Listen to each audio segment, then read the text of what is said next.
பயம் ஏற்படும் பொழுது சிந்திக்க வேண்டிய 5 உண்மைகள்.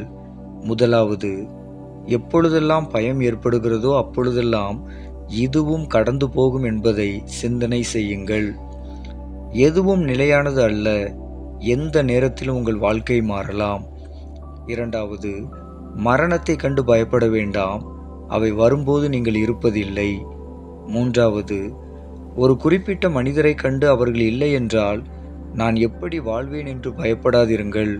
பிரபஞ்சம் வேறு ஒரு நபர் மூலமாக உங்கள் வாழ்க்கையை நடத்தி செல்லும். கஷ்டம் வரும்போது முடியும் என்ற வார்த்தையை அதிகமாக பேசுங்கள். அதனால் ஏற்படும் அதிர்வுகள் உங்கள் வாழ்க்கையில் நன்மைகளை கொண்டு வரும். நான்காவது, பிரச்சனையை கண்டு பயப்பட வேண்டாம். அவைகள் அத்தனையும் உங்களுடைய நேற்றைய எதிர்மறை எண்ணங்களால் உண்டானவை. நேர்மறையான எண்ணங்கள், பாசிட்டிவ் தாட்ஸை வளர்த்து கொள்ளுங்கள். அப்போது உங்கள் துன்பங்கள் படிப்படியாக குறையத் தொடங்கும். ஐந்தாவது, பயந்து விட்டால் வாழ்க்கை உங்களை பயமுறுத்தி கொண்டே இருக்கும். துணிந்து விட்டால் வாழ்க்கை உங்களுக்கு வழிகாட்டும்.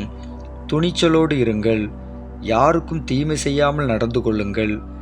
அடுத்தவர்களுக்கு நல்லது செய்யும் எண்ணம் உங்களுக்கு வந்துவிட்டால் மனதில் இருக்கும் பயம் நீங்கி வாழ்க்கை அமைதியாக செல்லும். நீங்கள் பாசிட்டிவாக திங்க் பண்ண தொடங்கினால் உங்களை சுற்றிலும் பாசிட்டிவ் வைப்ரேஷன் சூழ்ந்திருக்கும். நீங்கள் தைரியமாக இருப்பீர்கள். நெகட்டிவாக யோசிப்பவராக இருந்தால் உங்களை சுற்றிலும் நெகட்டிவ் வைப்ரேஷன் இருக்கும்.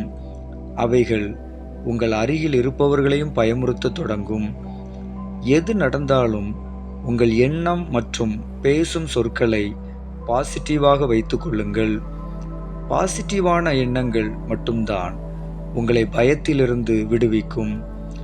நீங்கள் பயந்து கொண்டிருப்பதற்கு யாரும் காரணமல்ல. உங்களை சுற்றிலும் சூழ்ந்திருக்கும் உங்கள் எதிர்மறை எண்ணங்கள் மட்டும்தான்.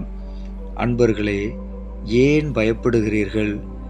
பயம் நீங்கி மன நிம்மதியோடு வாழ்வதற்கு போதும் என்ற மனதை வளர்த்து கொள்ளுங்கள்.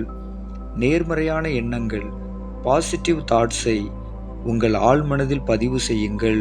அப்போது உங்கள் வாழ்க்கை தைரியமாக நகர்வதை காண்பீர்கள்.